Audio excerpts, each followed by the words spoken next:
चलिए तो आज अपन ग्राफ से संबंधित कुछ जानकारी लेते हैं, क्योंकि आगे जो प्रश्न वाली है आपके 3.2 उसका जो दूसरा प्रश्न है वो ग्राफ से संबंधित है।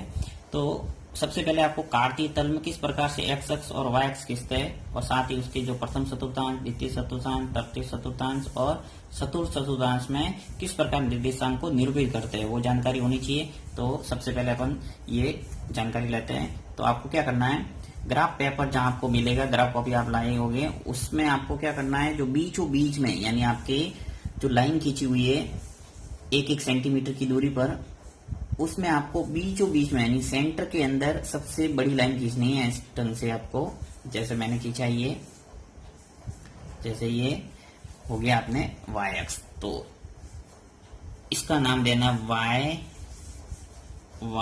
डैश। इसी प्रकार आप एक टेढ़ी लाइन खींचोगे, तिरछी लाइन अर्थात कह सकते हैं अपन क्षैतिज लाइन, वो भी आपको सेंटर में खींचना है, बिल्कुल बीचों बीच में। ये हो गया अपने एक्स अक्ष, तो इसका नाम दे देना एक्स और एक्स डैश। और बीचों बीच में जैसा कि आपको पता है कि जहां रेखाएं एक दूसरे को प्रतिच्छेदित करती है उसको क्या बोला जाता है, मूल बिंदु। और मूल बिंदु को 0 से प्रदर्शित करते हैं।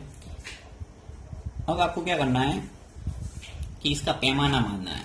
पैमाना का अर्थ होता है कि ग्राफ पेपर के अंदर आपके 1-1 सेंटीमीटर की दूरी पर आपने लाइन देखी होगी, उस लाइन के ऊपर आपको बिंदु है वो किस ढंग से लिखना है, यानी 1, 2, 3, 4, 5 इस ढंग से लिखना है, या 10, 20, 30, 40 या 100, 200, 300 कैसे लिखना है। तो आपको वो सवाल से संबंधित, जैसे अपन ग्राफ पेपर पर जब सवाल करेंगे तब आपको पता चलेगा कि पैमाना है कैसा मानना है। अब यहाँ पे अपन सिर्फ 1, 2, 3, 4, 5 लेके ही समझेंगे कि किस ढंग से पैमाना मानना है। तो एक्स अक्ष पर पैमाना सबसे पहले मैं मान रहा हूँ 1, 2, 3, 4, 5 इस ढंग से। तो देखिए पहली लाइन है जहाँ 1 सेंटीमीटर की दूरी पर है, वो आपको 1 लिखना है।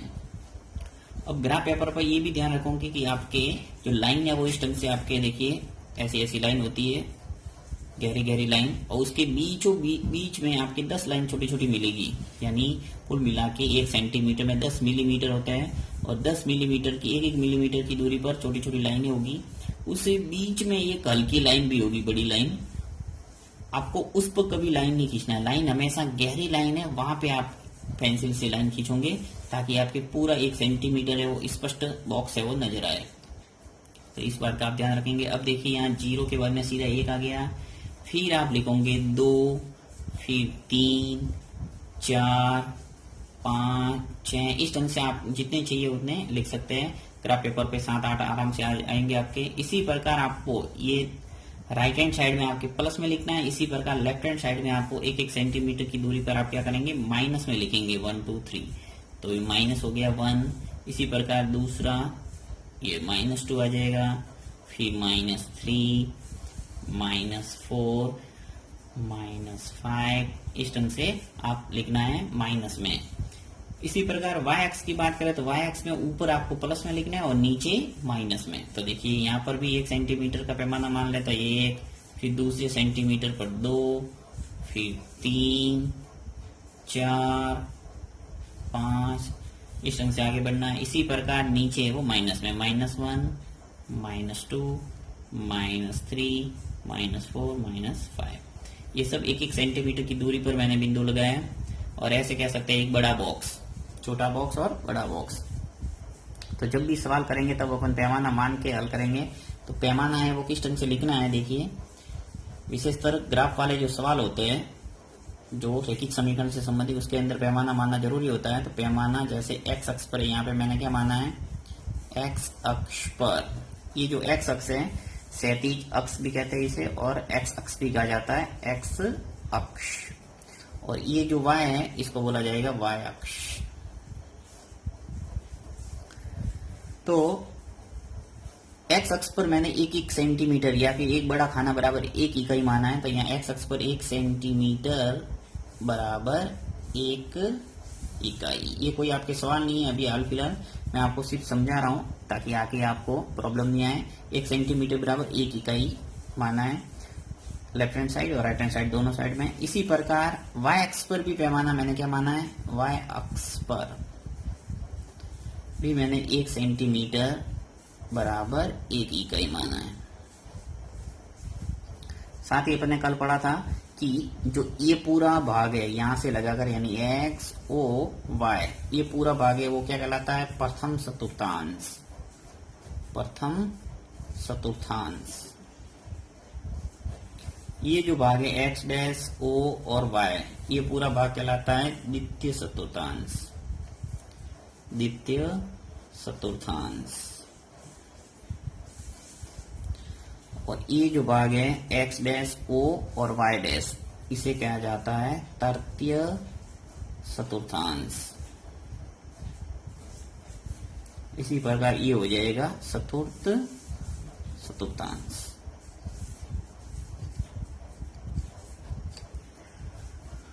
अब आपको बिंदु है वो कैसे निरूपित करना है, तो देखिए जैसे मान लो अपन को बिंदु बोल दिया कि 2 और 4, ये आपको बिंदु इस कार्तीय तल पर निरूपित करना है। तो कैसे करेंगे? देखिए, 2 हमेशा ध्यान रखना है, एक बॉक्स होता है उसके अंदर पहला होगा उसको बोला जाएगा एक्स निर्देशांक, और दूसरा जो होगा उससे बोला जाएगा वाई निर्देशांक। साथ ही ये भी बताया मैंने कि जो एक्स निर्देशांक होता है उसको बोला जाता है भुज, और जो वाई निर्देशांक होता है उसे बोला जाता है कोटि। तो भुज और कोटि। अब आपको जैसे ये बिंदु दे दिया और आपको बताना है कि ये कौन से चतुर्थांश में है, साथ ही ये कहाँ स्थित है। तो ये 2 और 4, तो यहाँ पे देखिए 2 है एक्स का और वाई का भी क्या है 4, तो वाई का देखिए +4 का है ऊपर, तो ये यहाँ से आपको ग्राफ पेपर पे सीधी लाइन मिलेगी, सीधा ऊपर चढ़ना है, इसी प्रकार तिरछा भी आना है। तो इस ढंग से आपके बिल्कुल स्पष्ट आपके 2 और 4 जहाँ क्रॉस होंगे वो आपको लगाना है 2 और 4। इसी प्रकार जैसे एक माइनस वाला लेते हैं अपन एग्जांपल, -3 और मान लो -2 है, तो -3 और -2, -3 एक्स का, अब एक्स अक्ष ये रहा, इस पर -3 का है ये रहा, और -2 वाई अक्ष का -2 ये रहा, तो यहाँ से आपको सीधी लाइन मिलेगी बिल्कुल, और ऊपर से भी आपको लाइन मिल जाएगी। तो जहाँ क्रॉस होगा वो इसका पॉइंट हो जाएगा -3 और -2। तो इस टाइप के सवाल आगे अपन करेंगे जिससे वहां क्लियर हो जाएगा। तो ये आपको ध्यान रखना है कि बिंदु है वो इस ढंग से ग्राफ पेपर पे लगाने हैं ताकि बिल्कुल गलती नहीं होगी। अब देखिए दूसरे सवाल के अंदर आपको इस टाइप का एक ग्राफ दे रखा है। इस ग्राफ पेपर पे आपको जो भी बिंदु दे रखे हैं जैसे बी डी जी ये सब बिंदु है, इनके सब मान पूछे गए हैं सवाल के अंदर। तो सवाल के अंदर क्या क्या पूछा है वो मैं बताता हूँ आपको सभी। देखिए ये सवाल है, ये दूसरा प्रश्न है, आकृति देखकर निम्न को लिखिए। यानी आपको इस आकृति को देख के इनके जवाब देना है। यानी बी के निर्देशांक बताना है, सी के निर्देशांक बताना है, फिर बताना है कि निर्देशांक -3 -5 द्वारा पहचाना गया बिंदु कौन सा है, निर्देशांक 2 और -4 द्वारा पहचाना गया बिंदु, डी का भुज, एच की कोटि, एल के निर्देशांक और एम के निर्देशांक। ये सब अपन इस ग्राफ पेपर से पता लगाएंगे। तो देखिए सबसे पहले बी के निर्देशांक, तो इस ग्राफ पेपर के अंदर आपको ढूंढना है कि बी है वो कहाँ है। तो देखिए बी है वो ये रहा। अब बी के निर्देशांक आपको पता लगाना है, तो हमेशा ध्यान रखना ये एक्स अक्ष है, देखिए X O X dash, Y O और Y dash, Y O Y dash, ये जहाँ क्रॉस हो रहा है। अब ये मूल बिंदु है और मूल बिंदु के निर्देशांक हमेशा 0 0 होते हैं, आपको पता ही है। अब यहाँ पूछा है आपको बी के निर्देशांक, तो बी के निर्देशांक देखिए एक्स अक्ष पर कहाँ नीचे लाइन जा रही है -5 पे, और तिरछी है वो कहाँ जा रही है वाई एक्स पे 2 पे। यानी कि पहले 5 लिखूंगा -5 और फिर मैं लिखूंगा 2, अर्थात बी के जो निर्देशांक है वो क्या हो गए -5 और 2। तो हमेशा आपको एक्स निर्देशांक पहले लिखना है और वाई निर्देशांक बाद में, यानी एक्स अक्ष का बिंदु पहले और वाई अक्ष का बिंदु बाद में लिखना है। तो पहले का आपके जवाब हो गया -5 और 2, ये इसके निर्देशांक हो गए। फिर पूछा सी की निर्देशांक, तो बिंदु सी है वो कहाँ है, देखिए ये नीचे ये बिंदु सी है। अब आपको देखिए सी का निर्देशांक पता लगाना है, तो क्या करेंगे, सबसे पहले एक्स अक्ष पे ये रेखा है वो कहाँ जा रही है देखना है, ये रेखा कहाँ जा रही है सीधी 5 पे, तो लिख दूंगा मैं 5। फिर वाई एक्स पे कहाँ जा रही है भी रेखा, वाई एक्स पे जा रही है -5 पे, तो ये लिखेंगे -5, अर्थात इसका भी अपना जवाब आ गया। सी के निर्देशांक क्या हो गए 5 और -5। नेक्स्ट है निर्देशांक -3 और -5, तो देखिए -3 और -5 द्वारा पहचाना गया निर्देशांक -3 और -5 द्वारा पहचाना गया बिंदु, यानी कि -3 और -5 की जो रेखा है वो किस बिंदु पे मिल रही है, बिंदु ई पे, अर्थात इसका जो बिंदु है वो हो गया ई। आंसर क्या आ जाएगा, ई।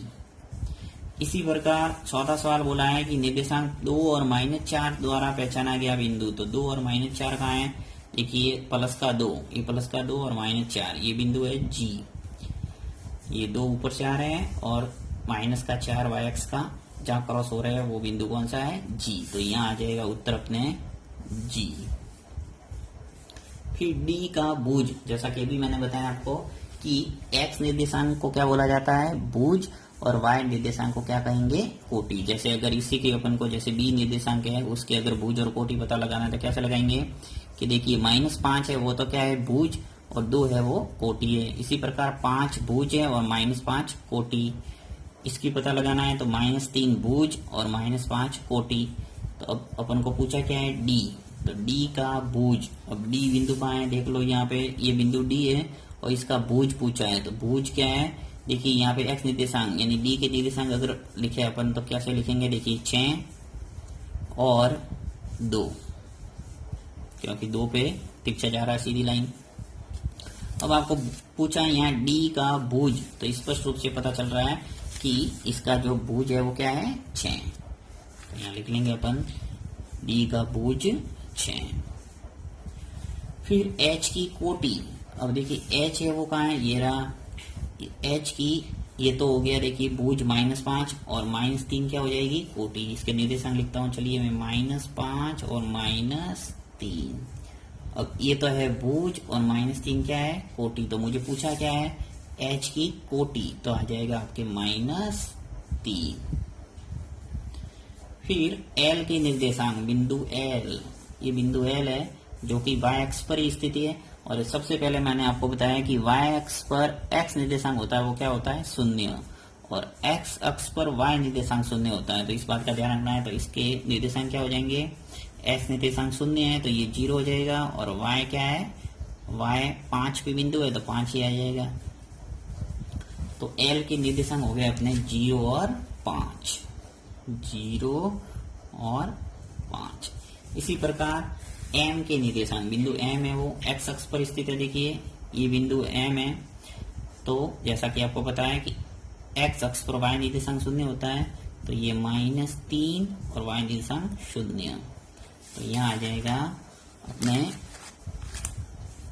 एम निर्देशांक क्या हो गए, -3 और 0।